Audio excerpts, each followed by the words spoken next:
Hola a todos, buenos días a creadores oníricos, aquí estamos ya comenzando. Bienvenido Tarot y el símbolo, Juan Pablo, me dice Gaby que están por ahí conectados. Vamos a trabajar un tema muy especial, sueños de nacimiento y sueños con el diablo, lo que significa luz o oscuridad, cómo se manifiesta eso en imágenes oníricas. Mi nombre es Omar Ramírez, para los que no me conocen, psicólogo psicoanalista y trabajador hace muchos años del arte, del trabajo con los sueños. Hoy vamos a trabajar tres fases de este capítulo de hoy. La primera va a ser lo que significa la gestación psíquica, es decir, cómo nace algo nuevo en la psique a partir de nuestros sueños o del trabajo con nuestros sueños. Este va a ser el fundamento de esta discusión de hoy. A partir de sueños de nacimientos, lo que nace en nuestros sueños, desde criaturas, animales, monstruos o criaturas humanas, y sueños con el diablo, que son básicamente sueños donde el ego del sueño, me refiero a la persona que está en el sueño, el soñante en el sueño, lo más significativo del sueño con el diablo es el sentimiento de terror. ¿Ok? Entonces, para comenzar, una pregunta para que vamos comunicando. Cuando digo sueños de nacimiento, me refiero a que a partir de los sueños donde aparecen criaturas, cachorros, perritos, conejos, niños, niñas, o que me voy encontrando con niños y niñas en el camino, aparece algo nuevo en mi paisaje interior. Pregunta, ¿qué quisieran ustedes que apareciera nuevo en sus vidas? Solo para comenzar, ¿qué sentimientos creen ustedes que deberían nacer en sus vidas? Porque la idea es poder aprender a gestarlos.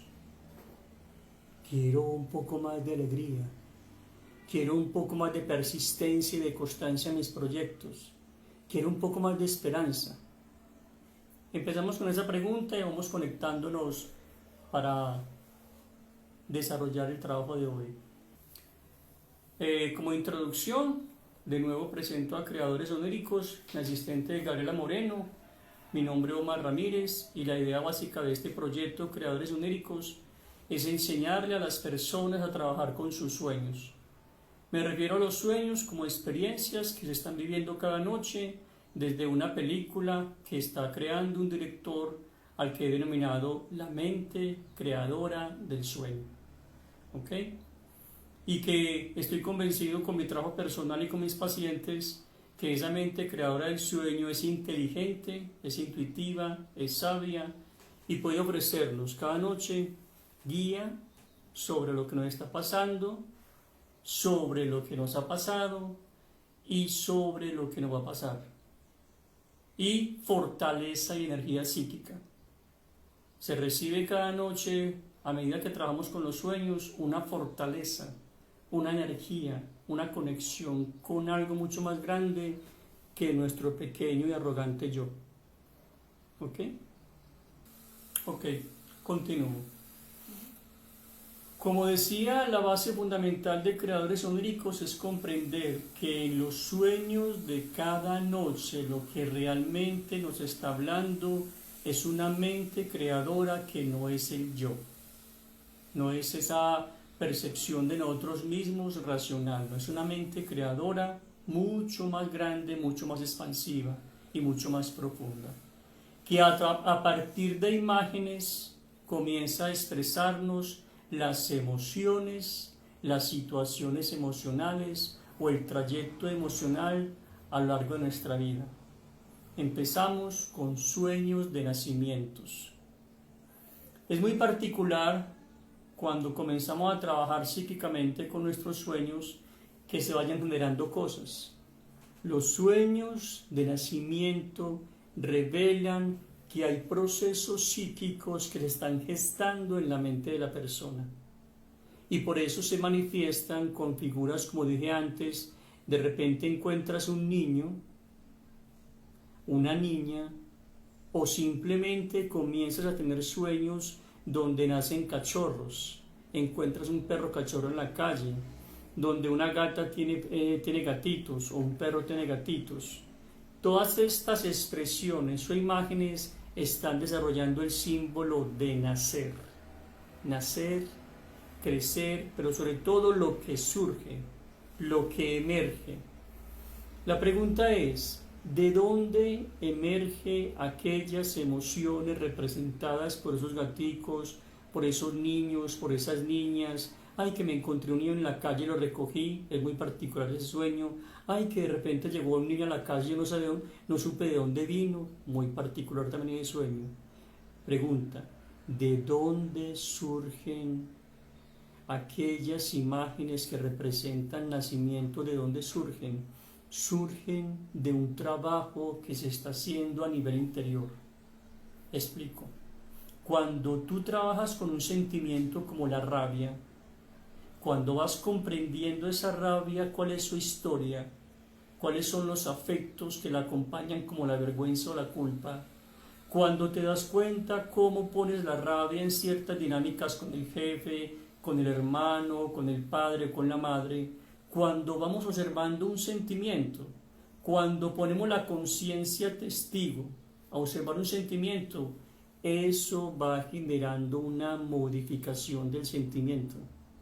Y esa modificación que se va haciendo cada vez más consciente va siendo representada por la mente creadora de sueños a partir de sueños de nacimiento. Criaturas que nacen de la conciencia. ¿Qué son sueños de nacimiento otra vez? Son criaturas que nacen a la conciencia, que representan una expansión de la conciencia, una transformación de una emoción, un grupo de emociones. ¿Ok? Vamos hasta ahí. En los sueños de nacimiento, vamos al lado oscuro de esos sueños, hay un peligro. Explico. Cuando aparece una figura de un niño o una niña en tus sueños, no es distinta a la figura de un niño o niña que ves en la calle. Ese niño de 3 años que ves jugando, sonriente, saltando al lado de su mamá o conversando alegremente, es una fuerza de la vida. Y es una fuerza de la vida con todo su potencial para crecer, con toda su inteligencia para desarrollarse, con toda su alegría y su optimismo. Ese niño o niña de 3 o 4 años está conectado con la vida. Todavía no es un yo desarrollado, es vida intensamente y en sí misma vida. ¿Cuál es el peligro de esa vida? Que requiere un entorno, un ambiente anímico, un ambiente físico que la proteja. Las criaturas que nacen al mundo, sean físicas como un niño en la calle o sea un niño en tus sueños, requieren un punto fundamental, una fuerza que las proteja, porque su potencial es muy grande, pero su instrumentación, el manejo de ese potencial, la capacidad de maniobrar ese potencial requiere un desarrollo. Entonces el peligro mayor de las criaturas que surjan en tus sueños es que no te hagas consciente de su nacimiento. Es que no te hagas consciente de esa criatura que nació en un sueño, que representa una nueva perspectiva en tu realidad, una nueva emoción o una nueva relación contigo mismo y con el otro. Y al no hacerte consciente de esa fuerza que surge, no la proteges. Ay, sí, tuve un sueño muy chistoso ayer, ¿sabes? Le cuenta Gloria a Pepita. Ay, ¿qué te pasó ayer, querida? Ay, boba, tuve un sueño tan charro. Soñé que nacía una niña de ojos azules, lo más de linda. Ay, tan charra, ¿a usted gustan los ojos azules? Ay, sí, me encantan. Pero esa conversación no pasa más allá. Entonces, esa criatura psíquica que nace en el sueño de Gloria, representada por una niña de ojos azules, no es protegida porque no se hace consciente.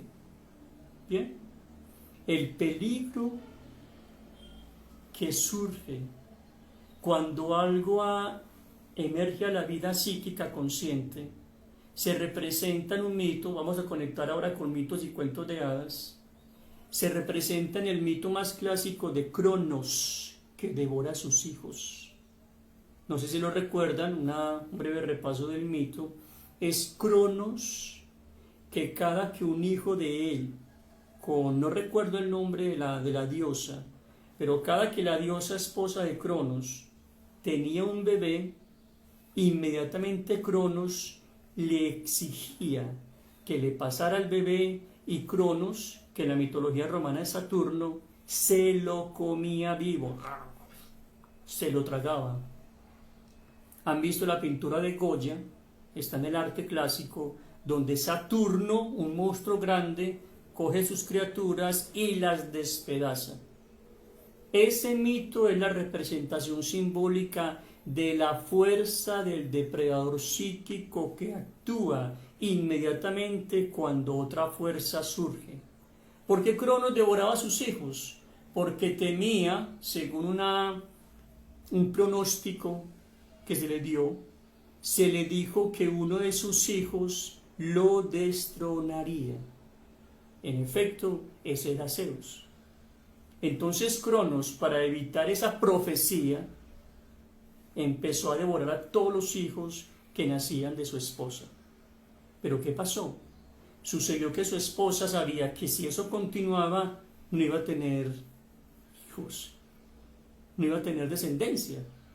Y un día entonces consultó con una bruja que le entregó la posibilidad: entrégale a Cronos el bebé que nazca en esta ocasión envuelto en un trapo, pero en el trapo no le entregas el bebé, le entregas una piedra. Eso fue lo que hizo la esposa de Cronos, y cuando su hijo supuestamente nacido debía ser devorado, ella lo cambió por una piedra, lo envolvió en pañales y Cronos se lo comió, pensando que era un bebé.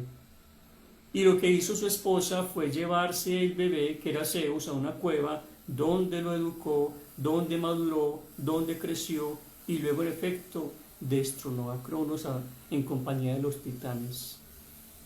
Este es en breves pasos el mito. Miremoslo psicológicamente para que lo entiendan en su vida y para que lo entiendan cómo se ven los sueños.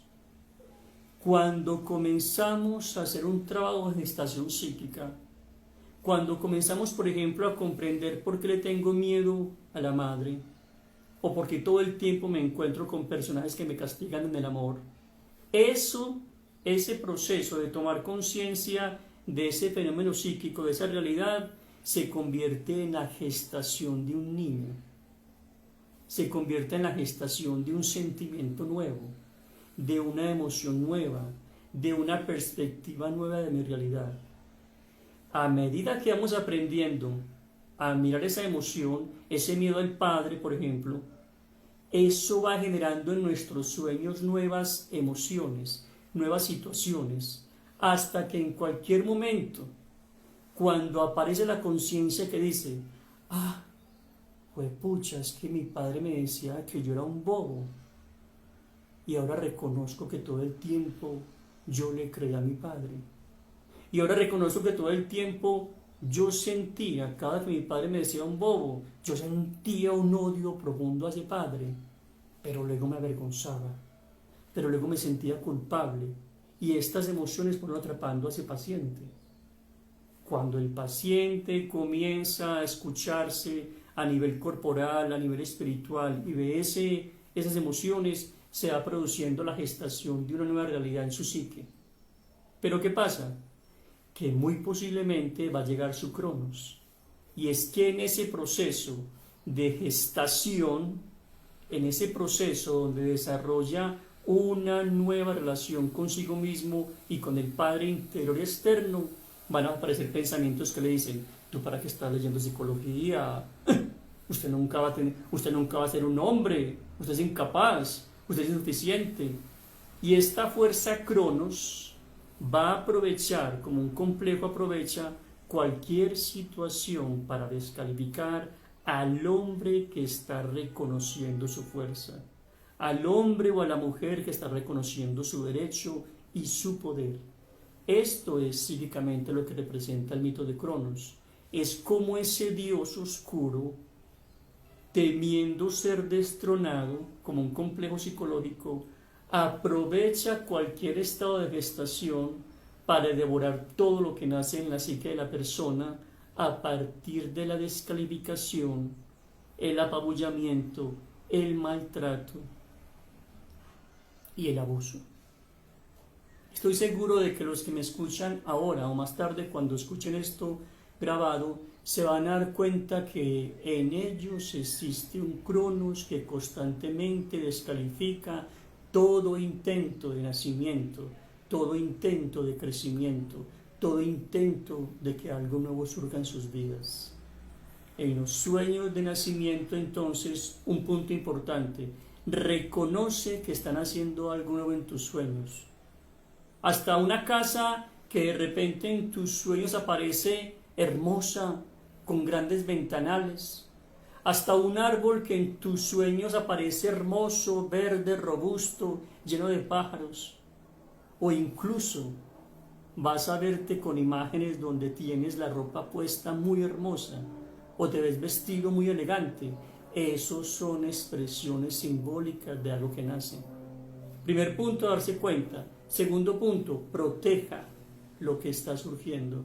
¿Cómo lo protege? Siga haciendo su trabajo psicológico, su trabajo investigativo, su trabajo de conexión con los sueños.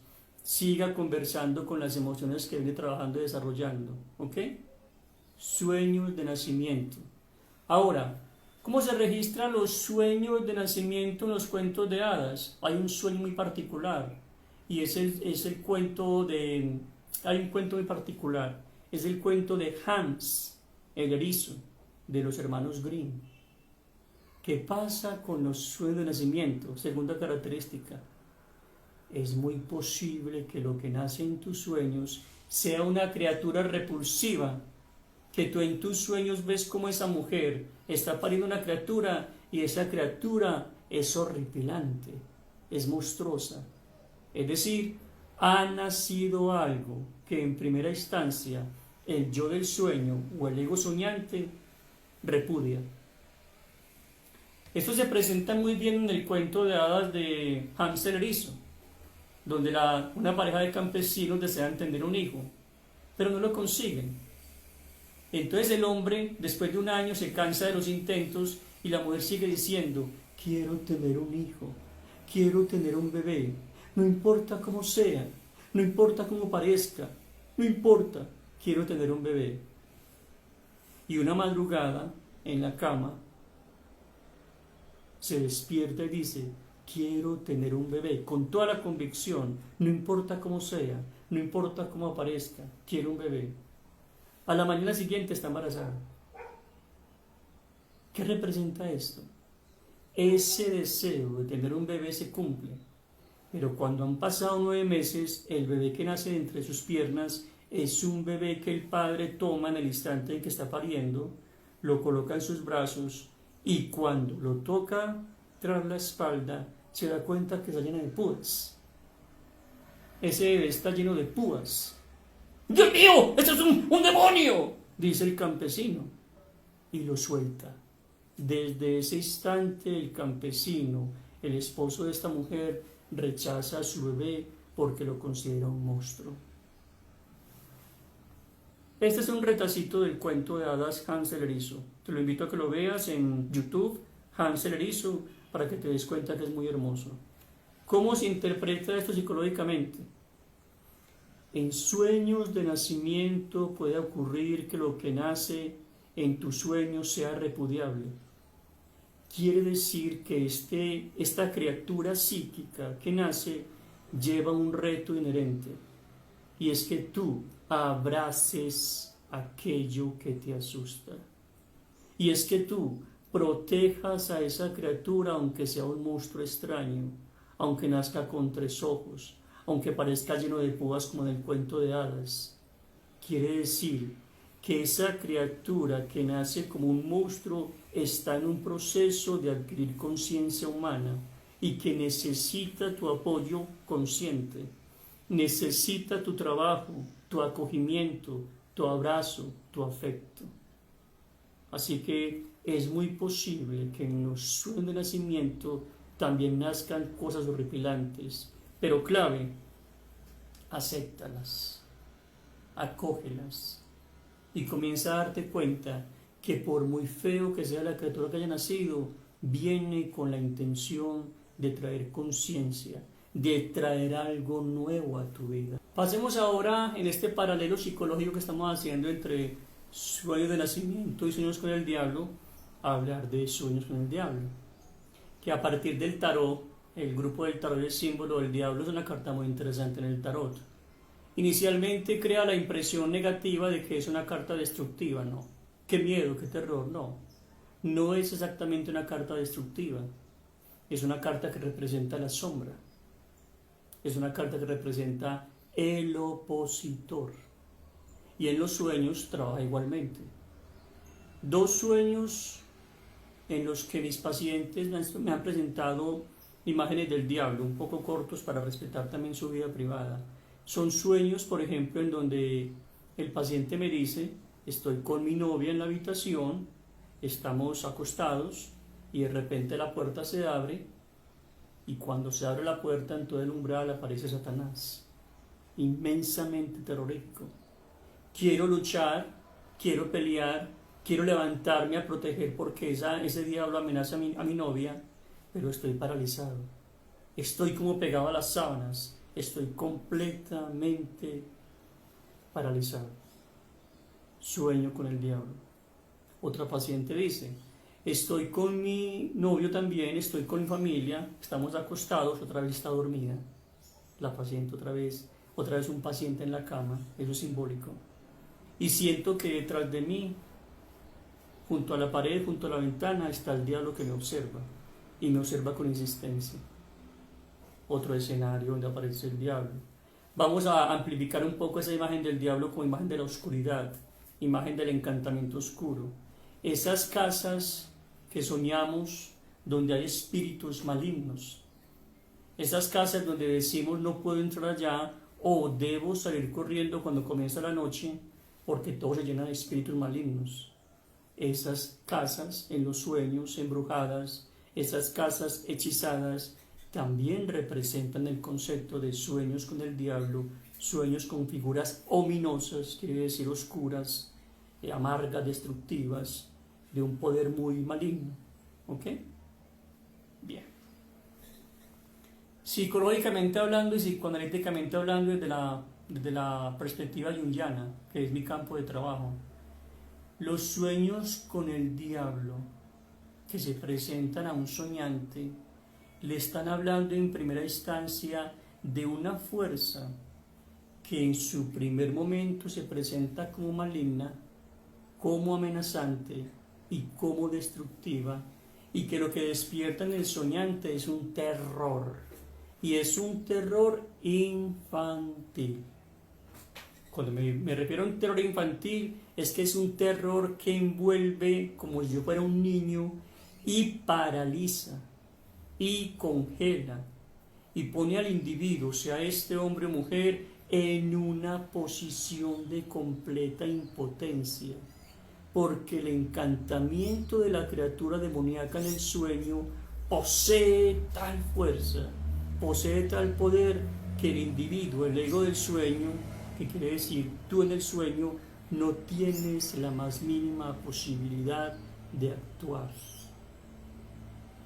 Vamos a llevar estos sueños entonces en representación, lo onírico en la representación de la vida diurna. ¿Qué puede estar pasando entonces en la vida de un soñante que sueña con el diablo, que sueña con una casa embrujada, que sueña con un espíritu en la habitación que lo molesta, o que muchas veces, como me han dicho pacientes: ay doctor, es que yo estoy en la cama y a mí en ocasiones algo entra a la habitación, se acuesta en mi cama y me abraza, y yo siento que es una sombra completamente fría, absolutamente congelante, y estoy lleno o llena de pánico, que también me han dicho muchos pacientes. La presencia del diablo en tus sueños representa un gran reto, porque la figura del diablo a nivel individual, a nivel colectivo, representa el mal. aquel opositor con Dios, el opositor de Dios, el opositor del Creador. Pero a nivel individual, el diablo en tus sueños tiene una gran carga que representa tu sombra. ¿Pero qué es tu sombra? Tu opositor. ¿Pero qué es tu opositor? Aquello que se opone al deseo consciente. Hay un escrito muy importante de Robert Louis Stevenson, el Dr. Kelly y Mr. Hyde, que representa de manera muy clara y precisa lo que quiero decir. Solo para explicarlo en literatura. El Dr. Kelly es un hombre aristocrático, socialmente muy respetable, un buen discurso, un hombre muy elegante, pero se toma una bebida cada noche que despierta en su interior su opuesto. Mr. Hyde significa el Mr. oculto, Hyde es oculto en inglés. Surge cada noche una figura opuesta al señor Kelly, Mr. Kelly. Una figura que sale a la calle a prostituirse, a beber, a robar, a matar mujeres. Ven ustedes cómo el Dr. Kelly en la vida diurna es el hombre respetable, el hombre lógico, coherente, de un alto nivel moral. Pero en las noches cuando ha tomado la bebida, aparece Mr. Hyde, que es todo lo opuesto, sin moral, sin autoridad, un destructor en todo el sentido de la palabra. Esto en literatura. Van viendo el opositor. Vamos a ver el opositor en la vida de una persona, en su vida cotidiana. ¿Cómo aparece el opositor? El opositor aparece, por ejemplo, un hombre que se enamora de una mujer y dice: te amo, te quiero, eres mi vida, quiero crear contigo una pareja, una relación, una familia, etc.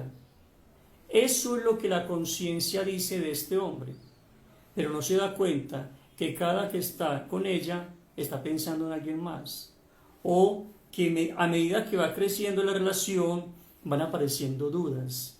Ay, esta mujer se me conviene. ¿Si será que yo quiero tener familia? ¿Si será que a mí sí me importa la familia? ¿Yo sí seré capaz con la familia? Ay, no, qué pereza. Le dice una vocecita: ¿cómo te vas a comprometer? Ay, no, qué pereza, qué mujer tan cansona. Es mejor no tener ningún compromiso, seguir bebiendo, seguir farreando. Entonces, hay un deseo consciente de comprometerse en esa relación con la mujer, pero hay una fuerza no consciente a nivel emocional que se opone, que le dice: eso no tiene valor, que le dice: tú no eres capaz, que le dice: eso no tiene sentido, qué compromiso, qué pereza, y que hace lo contrario. Por eso cuando él quiere ir a la reunión con su mujer, con los padres, llega tarde o siempre es incumplido y está buscando, y sin darse cuenta, un motivo para el cual y por el cual la chica se decepcione de él y termine la relación.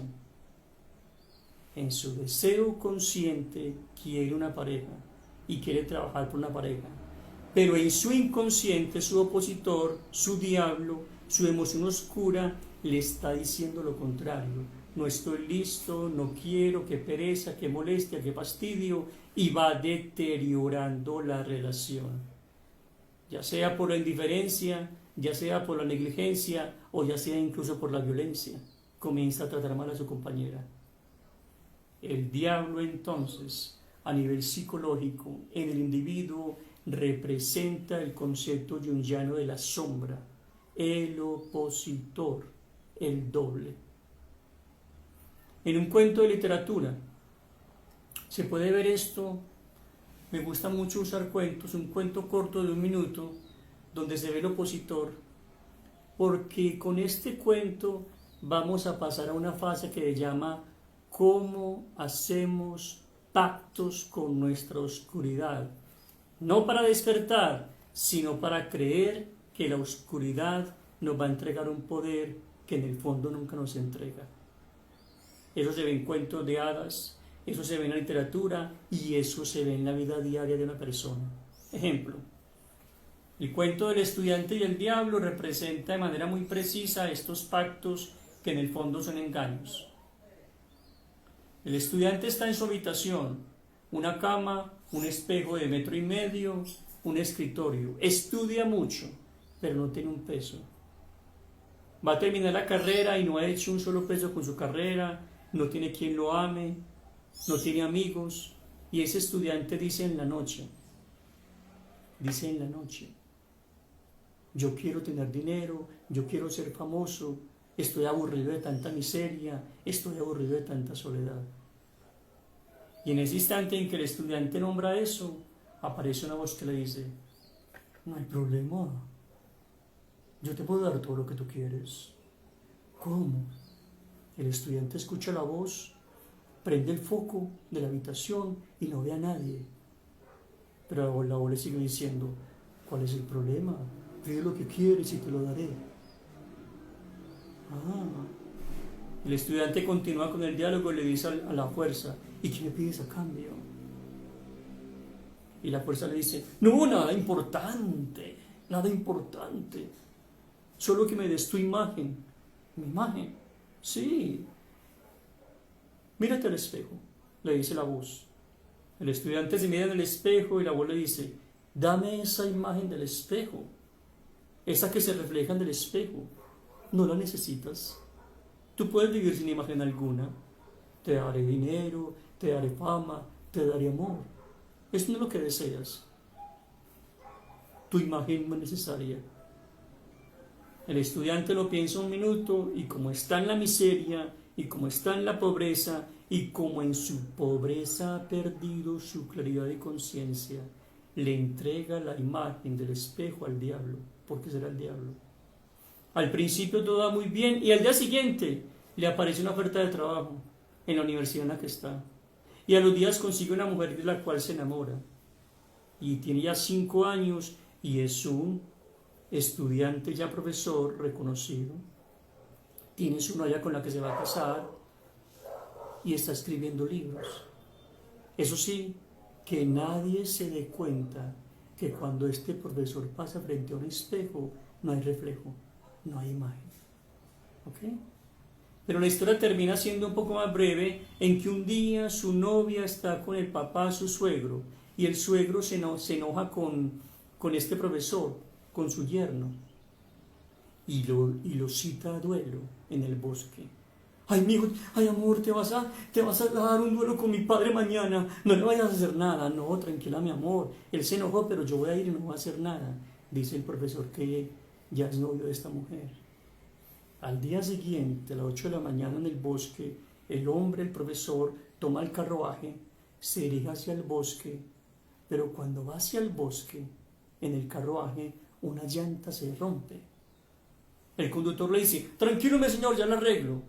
Se demoran 10 minutos para arreglarla y el carruaje llega hacia el bosque. Cuando está llegando al claro del bosque, se escucha un disparo. ¡Pah! ¿Qué pasó? Cuando el carruaje llega al bosque, en efecto, lo que sucede es que este profesor ve que alguien se acerca lentamente hacia él, se va acercando hasta que lo reconoce y se da cuenta que la figura que se acerca a él es él mismo.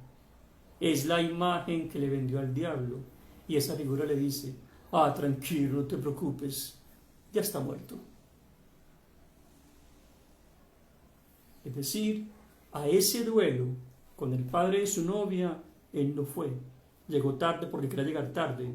Pero el que llegó temprano para matar a su suegro fue la imagen que él le vendió al diablo. ¿Qué quiere decir esto? Que los pactos con el diablo tienen una característica fundamental. Son pactos que se hacen desde un sentimiento de miseria. Son pactos que se hacen desde un sentimiento de inferioridad. Son pactos que una criatura pusilánime y débil hace con una figura oscura que le promete toda la fortuna, todo el éxito y todo el amor del mundo. Esos pactos con el diablo son engaños. Siempre terminan mal, porque el engaño consiste en que el estudiante que no veía su poder entrega su poder al diablo, y al entregar su poder no hay futuro. Vamos a expresar esto psicológicamente en la vida diaria. Cuando una persona en su vida diaria no se hace cargo de su dolor, no se hace cargo de su miseria, no se hace cargo de su desgracia, pero encuentra un Salvador. Ay, encontré un hombre que me ama, yo me siento tan insignificante, tan poca cosa, pero encontré a Mario, él es mi amor, él es mi vida. O encontramos un jefe, o encontramos la figura simbólica de un padre, de un protector. Cuando una persona en ese estado de conciencia de miseria entrega su poder a alguien más, es como si hubiera entregado su poder a la oscuridad, y luego ese pacto se va a ir contra sí mismo. La esencia de los sueños con el diablo es que lo que se presenta en tus sueños con la figura del diablo es un poder que hasta ahora tú has temido, tú has rechazado o te has sentido avergonzado. Y la relación correcta con ese poder es conocerlo. Es como se trabaja un sueño con el diablo cuando se presentan figuras de casas embrujadas, diablo, etc. Se trabaja en primera instancia, no salgas corriendo. Y eso es simbólico. En segunda instancia, no rechaces a ese diablo. En tercera instancia, comienza a crear en tu diario de sueños una conversación con esa figura oscura. Puede ser un diablo, puede ser un monstruo, puede ser una bruja que te visita en las noches, puede ser una casa embrujada.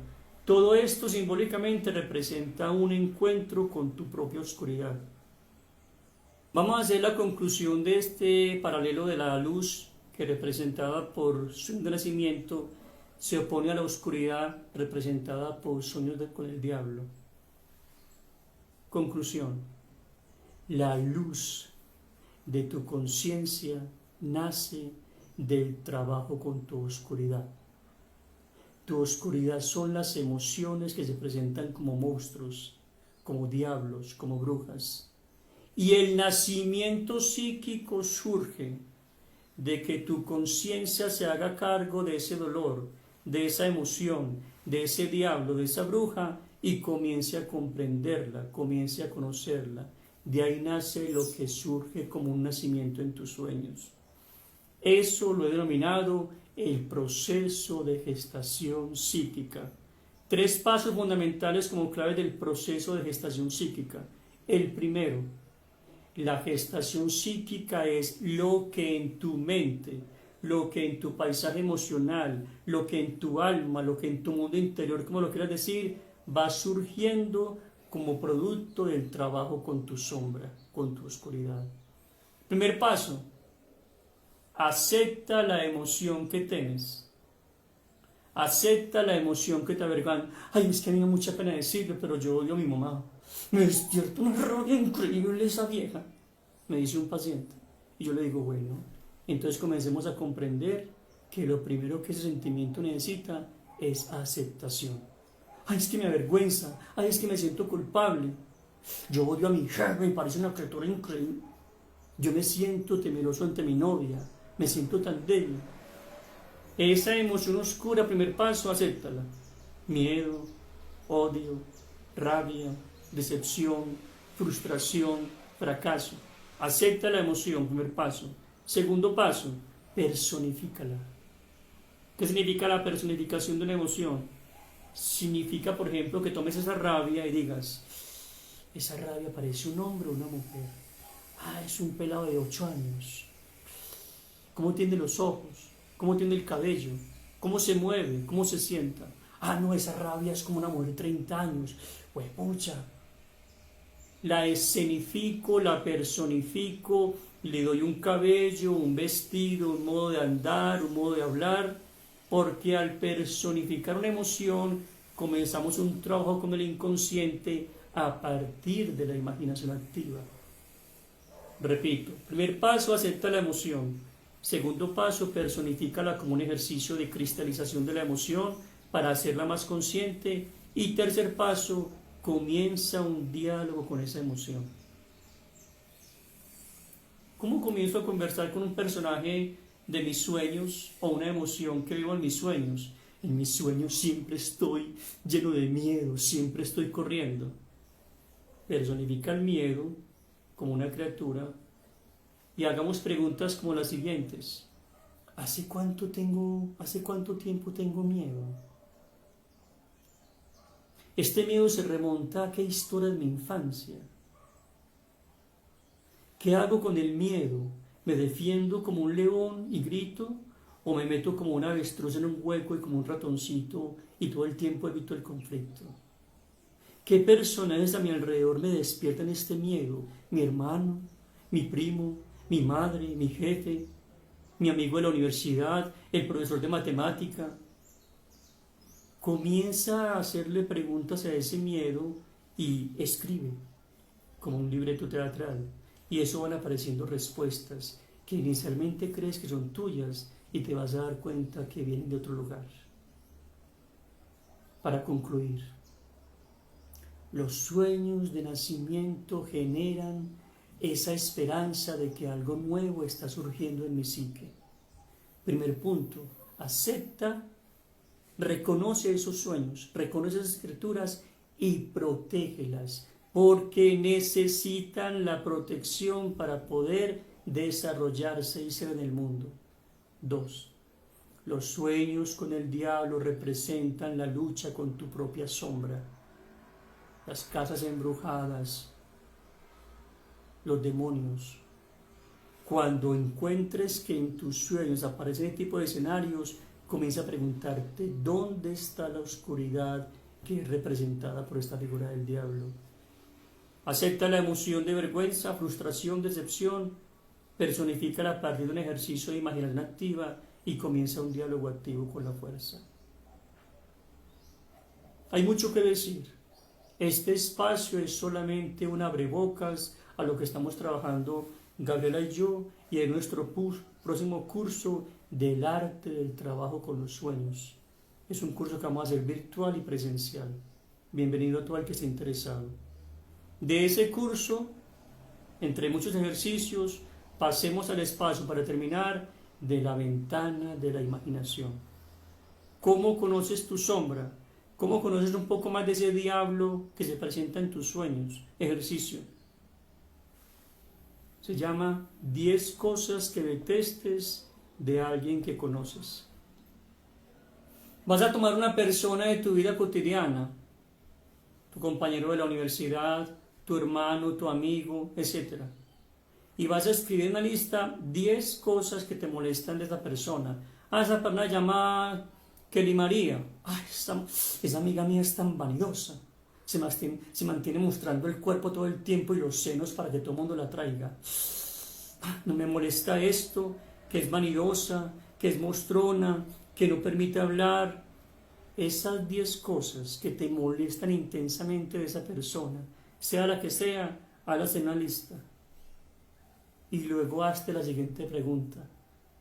De esas 10 cosas que estoy detestando de esa persona, ¿cuál de esas 10 cosas me pertenece a mí? ¿Acaso yo soy mostrona? Hablo pues si fuese mujer o mostró. ¿Acaso yo soy vanidoso? O todo lo contrario. Me molesta que Diego sea vanidoso y crea en sí mismo porque eso que él hace, creer en sí mismo y hablar con firmeza y con seguridad, detona en mí un niño tímido que cree que es un tonto y que nadie le presta atención.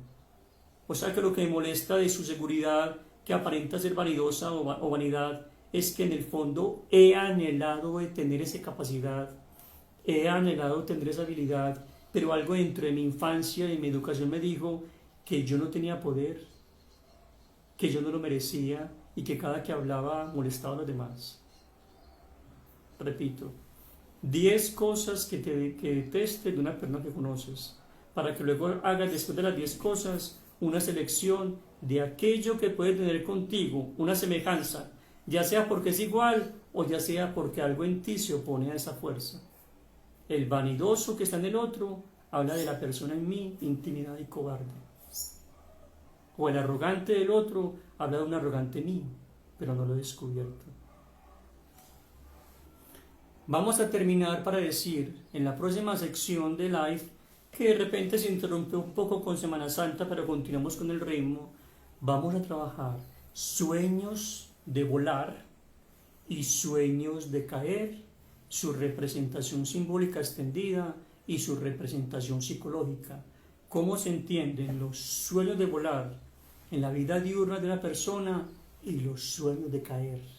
Hacemos un paralelo para la próxima sección. A todos y todas muchas gracias, a Creadores Oníricos por estar aquí, a Gabriela Moreno mi asistente, a todos los que nos acompañan y bienvenidos, porque soñamos para despertar. Gracias.